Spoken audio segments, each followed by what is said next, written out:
Sigmund Freud had this line, what do women want? Well, that's a pretty broad question, so let's try to narrow it down.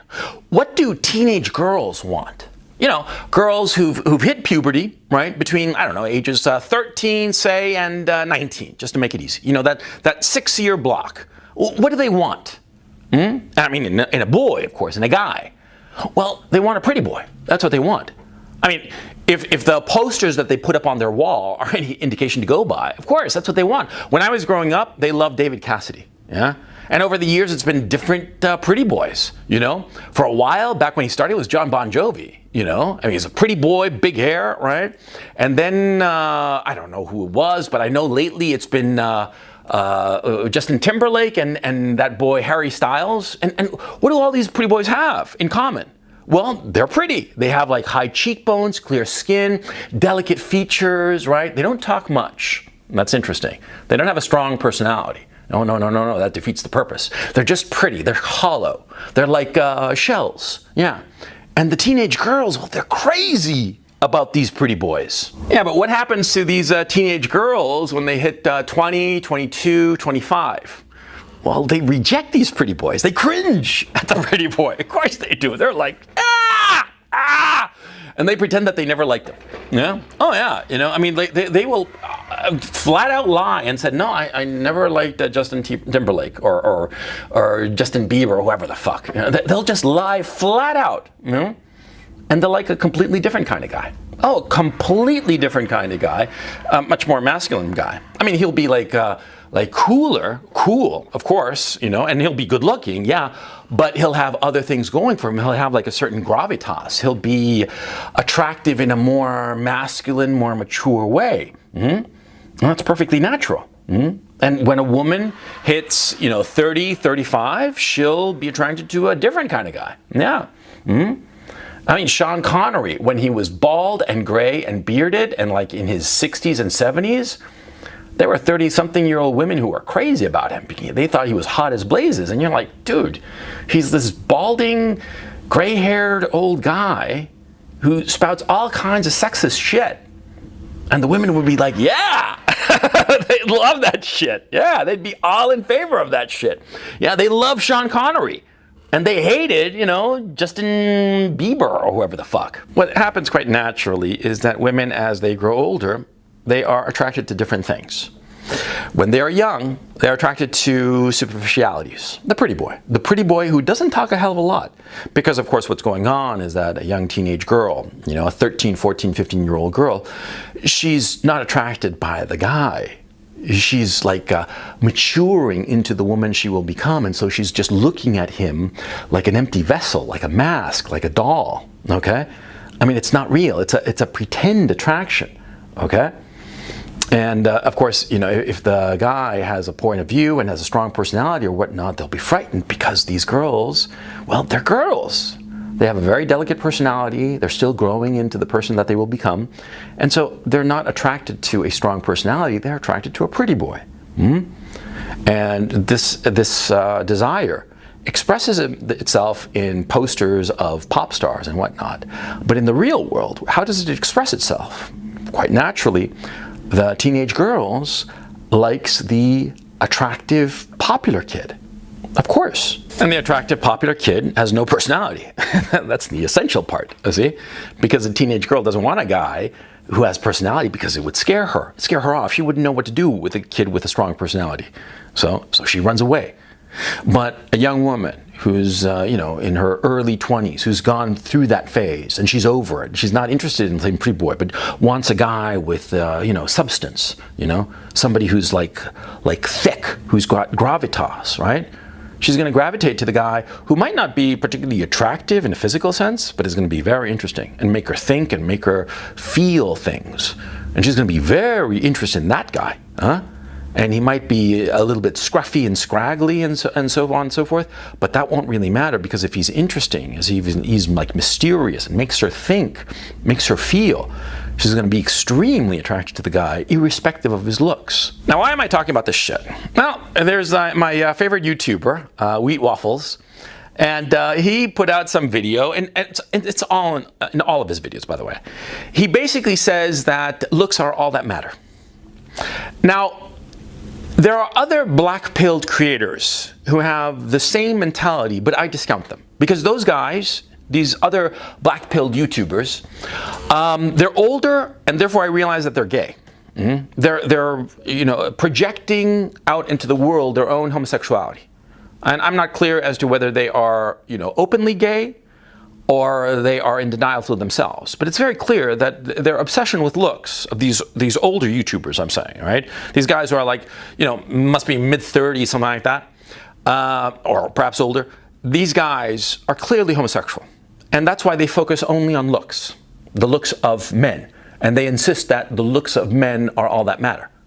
But for Wheat Waffles, right, who's a younger kid, I'm positive that he's not gay at all. He's straight as an arrow, right? But the thing is that he is incredibly frustrated because he sees women of his age group and they're all obsessed about looks, which of course is perfectly natural because Wheat Waffles, how old is this kid? He's 18 to 23, somewhere around that age. I have no idea, and this kid, he looks at the girls who are age appropriate to him and he sees how they are all obsessed with the looks of a guy. These girls that he's looking at are probably, 20, 19, 18 and younger, right? I mean, like 17 to 21, I would guess, assuming that this kid is, like I said, between 18 and 23. For all I know, he could be younger, okay? But anyway, the point, if the girls that he's talking to are of that age, of course they're only going to be looking at a kid's looks. They're not going to be caring about the guy's personality. Of course not, because they're not at the age where they're going to care about a guy's personality. And therefore, Wheat Waffles, because he has this limited perspective, product of his age, not his brains, his age. Since he has this limited perspective, he assumes that all women of all ages only care about a guy's looks. And this, of course, is a colossal mistake, see?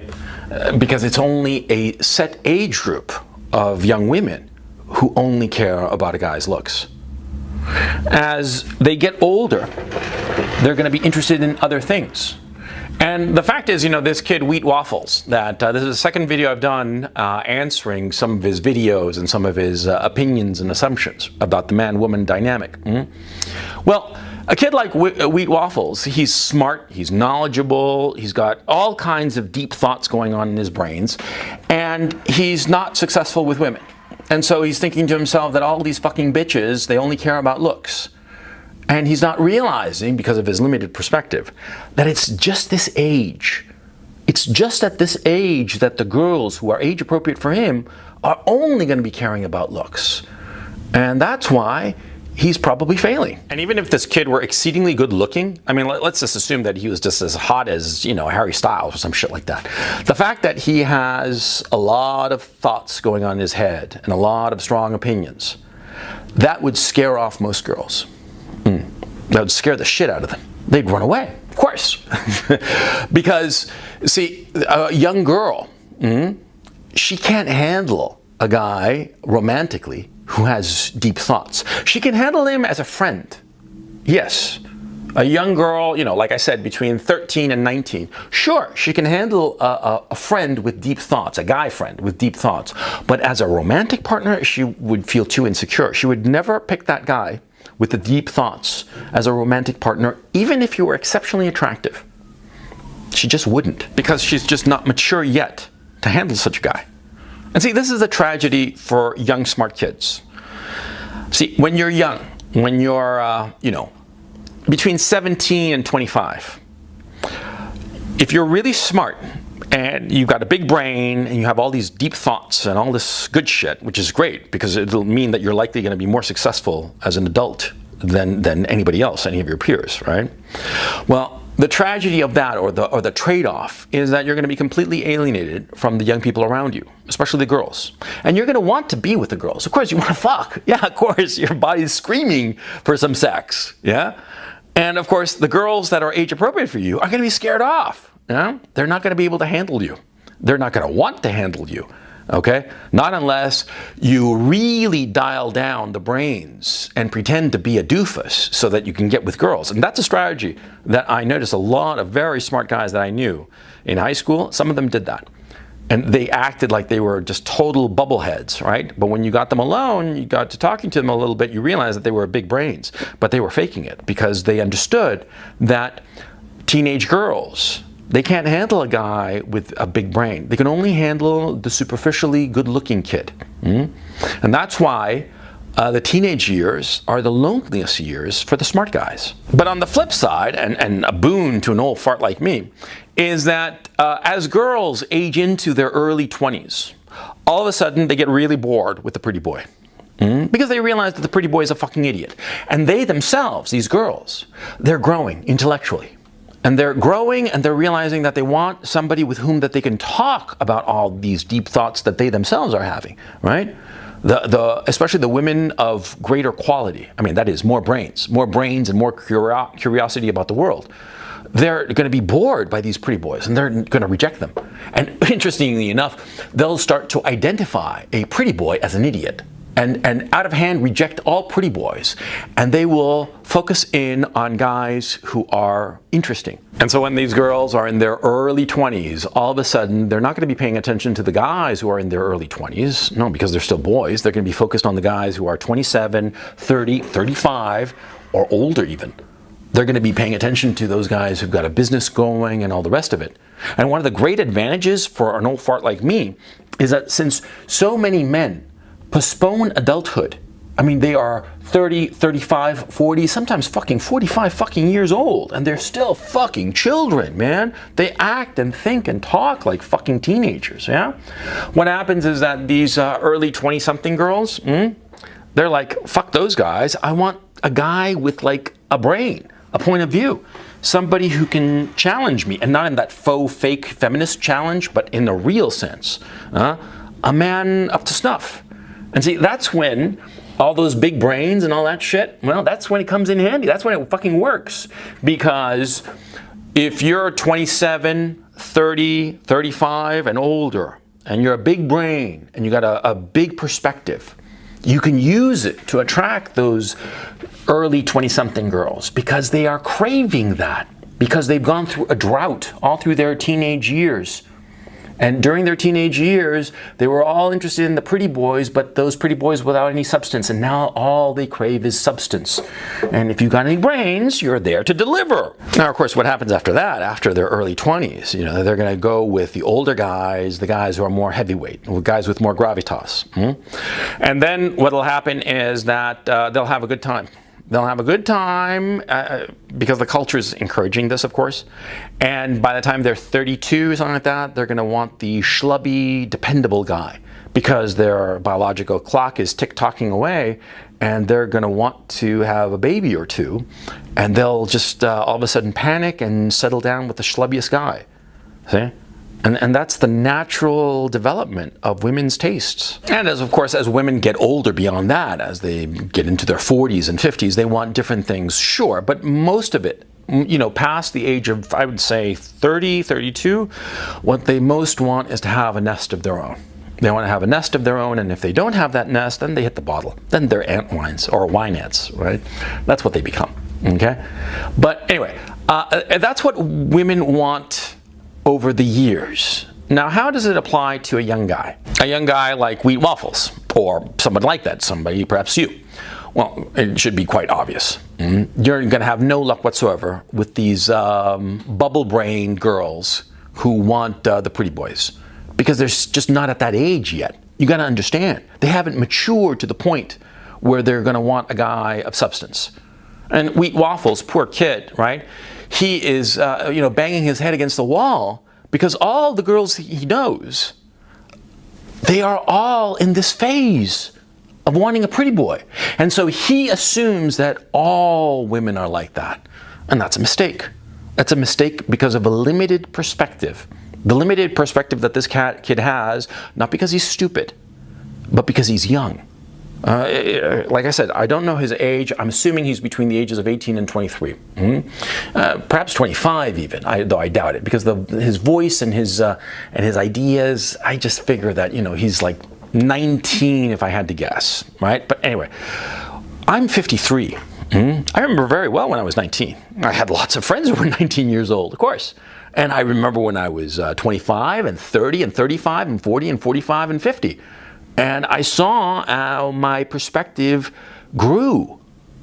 It became enlarged merely as a function of growing old, of growing older and seeing and understanding better and seeing how it all fits. A young kid like wheat waffles, or perhaps you. Well, you're going to have a very limited perspective, and this will warp your perceptions. Because of your limited perspective, you won't understand the dynamic that's going on. And this is a mistake. And it's especially a mistake if you remain inflexible. If you insist that all women are like this or all women are like that. No, that's not the case. Because people change as they get older, and they change radically, okay?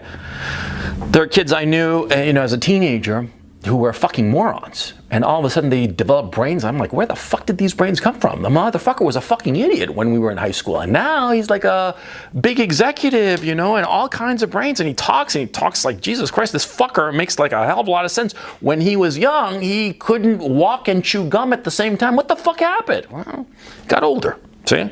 It happens to individuals, it happens to men and women, and it happens to people as groups, both men and women. We change. And if you assume reality is one way forever, just because it is appearing to you at this stage in your life as one way, then you're going to have a miserable time. Because as you get older, you're going to see different things, and they're not going to fit with your pet theory.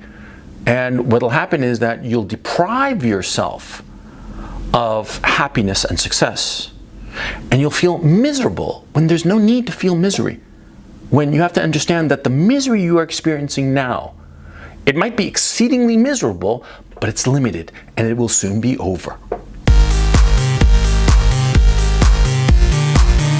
Thank you so much for watching. I hope you enjoyed this video. And if you did, please check out my Patreon channel. Link is in the description below. I put out an extra video every Wednesday, and I also do a Sunday call-in show called the Weekly Webinar. It's a 2 to 3 hour show, and talk about different things, and I take questions and answers live from the audience, and it's a hell of a lot of fun. So please check it out. Thank you so much, and I will catch you next time.